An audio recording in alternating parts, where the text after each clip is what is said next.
Hi everyone. Next, let's dive into project management knowledge. I wonder if you all remember. Earlier, we talked about the story of a tiger versus a machine gun. Tigers have been around for a long time. They've existed since ancient times. It has evolved over generations. So, why can't it beat a machine gun? It's because we humans invented the machine gun. Even though it's only been a few decades. We've learned a lot from this. We continuously update and improve it. We actually accumulate and learn knowledge. As we manage projects, the project management knowledge we've gained, which comes from the valuable insights of our predecessors, who accumulated effective practices in project management. Let's explore how to pay attention to these experiences and lessons in project management, and how to build this knowledge. The whole process of managing project knowledge highlights that it's through action that you gain valuable experiences and lessons. So it highlights an important point about deliverables. It's not about gaining knowledge from deliverables. Instead, it's about what happens during execution. We gain experience and lessons while creating deliverables. We gain insights and new knowledge from our experiences. What about the tools and techniques we use? Many of these involve interpersonal and teamwork skills. You'll find that many are people-related. Two more are also mentioned above. One is about knowledge management. The other focuses on information management.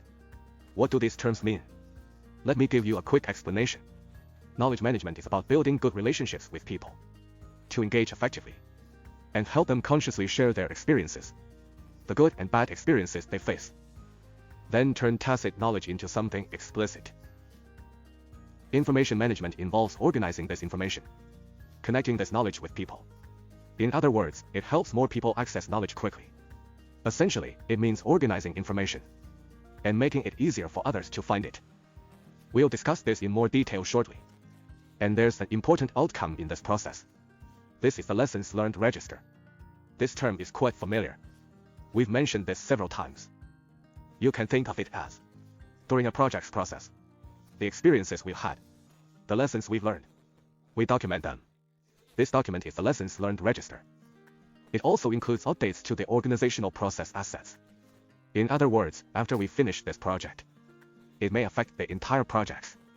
We'll review the lessons learned. Then, we'll compile them into the organization's asset library. This will help us access the lessons from this project and use them in the next project. Let's check it out together. Throughout this process, first, it's about how we guide and manage the project.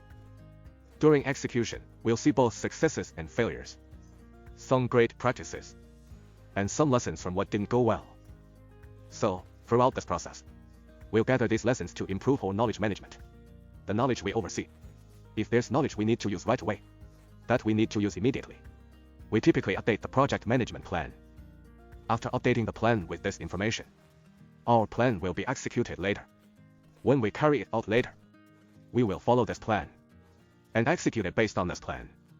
Of course, there is also knowledge that we find valuable, but may not be needed right away. We'll add it to a lessons learned register.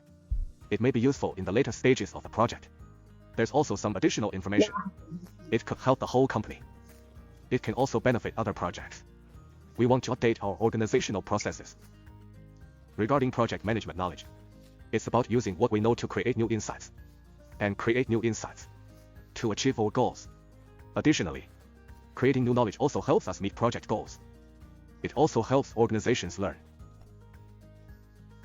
It allows organizations to keep improving. So this whole process is a process that strengthens our team. Remember what we said at the start. Pain brings change, and change brings progress. This change also means driving organizational change through various projects. How does the organization evolve? It's because a lot of new knowledge is created along the way, making our organization stronger. And it makes each of us stronger, right? All this knowledge helps us with future projects and operations. So, during project execution, we need a way to manage project knowledge. Even though it's documented in the execution process, it's needed from start to finish. We all need. Project knowledge can be divided into two types. One is explicit, the other is tacit knowledge. How can I put this?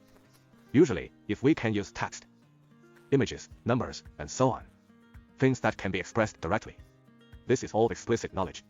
Like the books you read, or the movies you watch, the photos and texts you see.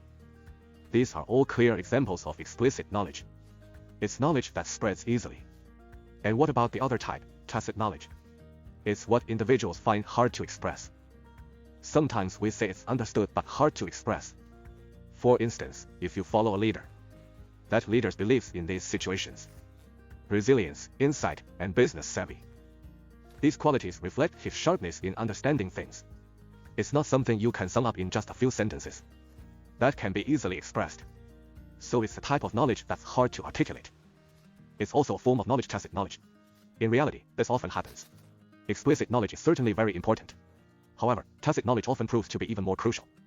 I wonder if your company has ever faced this situation. There was once a prominent figure.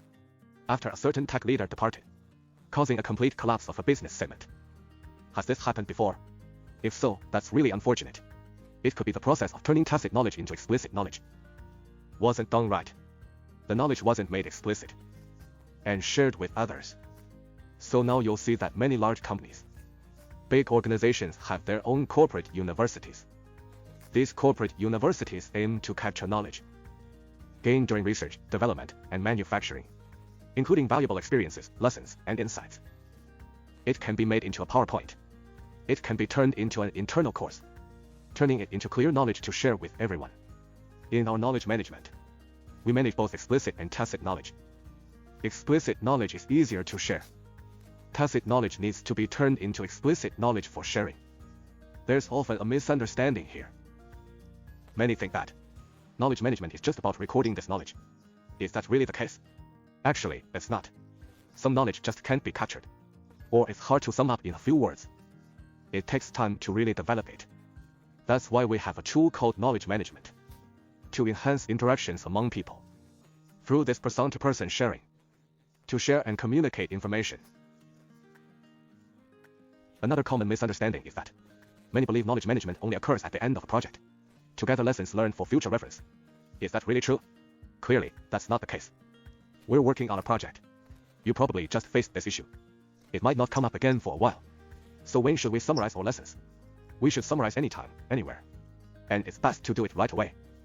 When a problem comes up, summarize it right away. Record the lessons right away. A good memory is no match for a bad pen. If you write it down right away, you can look it up later. I'm sure everyone has had this experience. Like when you were working on something, you came up with a great idea. Or while you were working on something, you thought it was a great way to do it, but you didn't jot it down. After a while, you can't even recall it. There was a time when that happened. Unless you came across a certain article, you wouldn't remember it at all. So, everyone should take note. Our approach to knowledge management isn't just about recording knowledge, but also involves unrecordable knowledge through collaborative meetings and through discussion to bring it to light. Also, knowledge should be recorded anytime, anywhere, rather than only at the end of a project to capture knowledge. This is one aspect. The second aspect is tacit knowledge. It usually involves a specific context. It's in a particular situation. You only understand it after experiencing it. That's when you know what to do. So, it's harder to express. Or it's not that easy to express it. A lot of times, we need to rely on this communication between people, social interaction, to share and pass on. So, back in the day, there was this master's mentor apprentices. This mentorship can last 5 to 8 years. Isn't that right? Apprentices learn so much from their masters. One aspect is memory. The other aspect is character. This includes valuable insights and a range of experiences. So, it requires time. So, how do we go about it? There's an important point to consider. Creating a culture of mutual trust. Mutual trust is essential. If we think about it, in a certain situation, you might feel uncomfortable interacting with others. So, would you still share some of your important information? You might lose your confidence as company leaders or as dedicated leaders. If you want these things to last and maximize their value, you should try to create as much as you can a trusting environment. When there's this trusting environment, everyone can then share as they work the good things they found and share them, talk about them in meetings. This matters a lot. All that hidden knowledge. We'll use knowledge management tools. Through these interactions, through interpersonal interactions, we gradually clarify it, turning it into explicit knowledge. These individual pieces of explicit knowledge If you're trying to find them, they can be too fragmented and hard to find. So what do? We often use a tool known as information management tools. It connects this knowledge with people. Establishing connections. This means categorizing knowledge. Categorize and store.